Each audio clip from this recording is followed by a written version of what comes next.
Estamos de volta. Hoje nós estamos falando sobre o livro Dois Gigantes do Espiritismo. São duas personalidades importantes do meio espírita, que são Caibar Schutel e Ivone Pereira. Estamos conversando aqui com o seu autor, que é Orson Peter Carrara. Bom, Orson, agora nós já falamos um pouquinho de Caibar, já falamos um pouquinho de Ivone, já falamos para o nosso telespectador que você instiga, estimula, mas você não abre o jogo.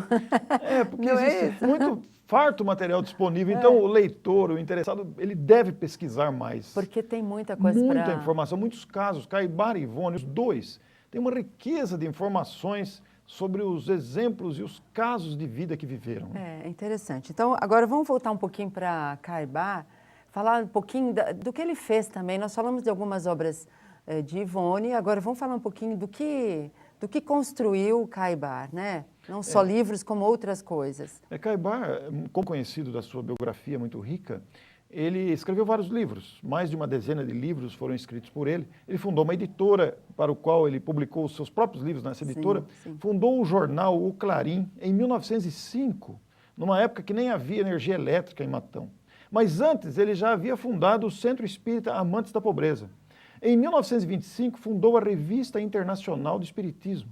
Ele foi pioneiro na divulgação espírita pelo rádio, tanto que recebeu o cognome de o Bandeirante do Espiritismo. Pois é. Em Matão, ele era chamado o pai dos pobres de Matão, o apóstolo de Matão.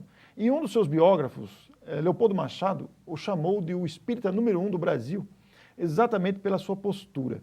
E esta editora, ela está ativa, continua o seu trabalho, editando os livros, e editando inclusive a sua Revista Internacional do Espiritismo e o jornal O Clarim, cujas assinaturas podem ser feitas pelo site. Os livros podem ser adquiridos na loja virtual da editora, que é www.oclarim.com.br.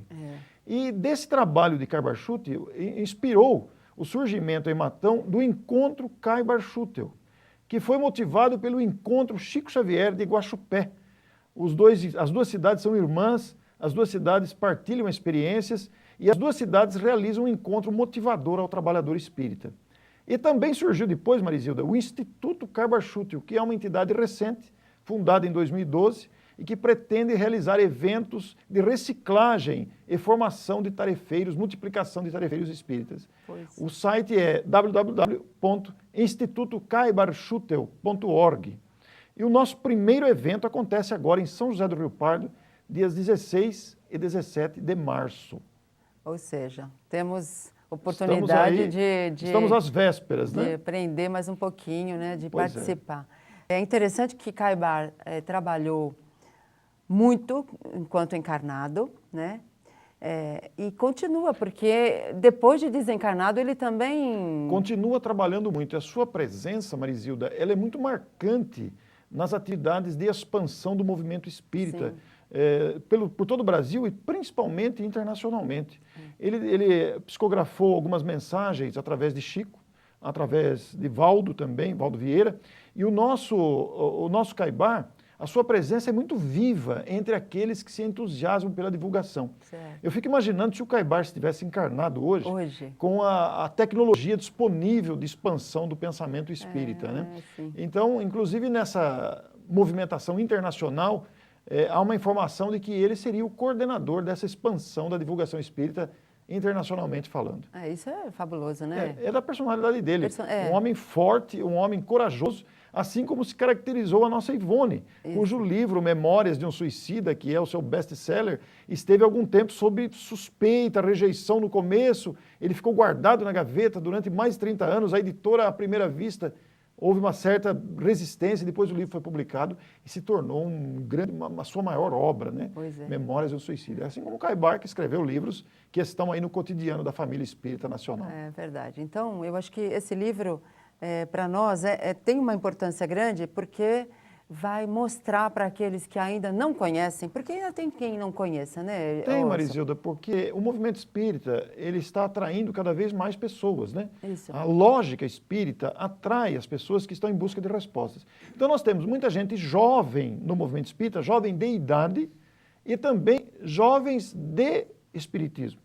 Então, tanto Caibar quanto Ivone, quanto tantos outros que poderiam ser citados aqui, são exemplos de conduta e moral espírita, tanto no exemplo de trabalho, mas principalmente no exemplo de vivência espírita, onde se convida para a humildade e para o desprendimento, né?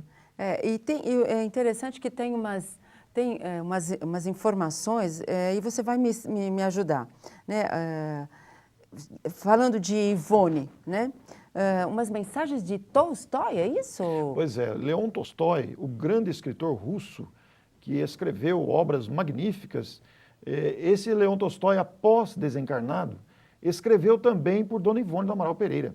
Romances extraordinários que todo espírita deveria ler.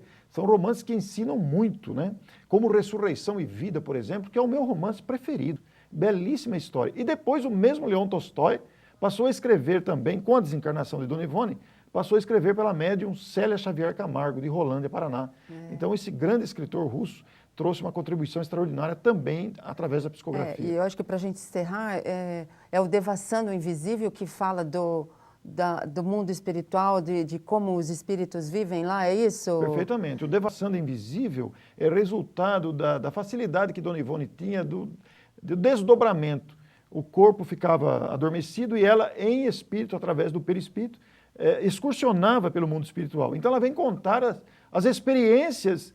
Por isso que os livros se chamam Devassando o Invisível. Ela vai contar as experiências que ela vivia e verificava pessoalmente nas excursões que os espíritos a levavam. Pois é, para aqueles que querem conhecer como funciona lá no... Devassando o Invisível. Vamos devassar o invisível. Para quem quer conhecer os princípios doutrinários de maneira muito abrangente, é o livro A Luz do Consolador. E falando em Caibar, que era muito inspirado, ler Parábolas e Ensinos de Jesus e Vida e Atos dos Apóstolos, que são as suas obras mais procuradas e mais vendidas, né? Muito bom, Orson. Nós só temos a agradecer todas essas informações, toda essa possibilidade que você nos tem dado de aprendizado. A doutrina espírita é inesgotável, Marisilda. Nós aqui nos sentimos muito honrados de estar aqui no Repensar, ter a oportunidade de nos dirigir ao telespectador e podemos falar com a gratidão que temos a esses dois gigantes do Espiritismo, Caibar de Souza Schutel e Ivone do Amaral Pereira. Muito grato. Muito bom. E se você tem alguma sugestão a nos fazer, escreva repensar@redemundomaior.com.br. Nós temos um encontro marcado no próximo programa. Eu espero você. Até lá.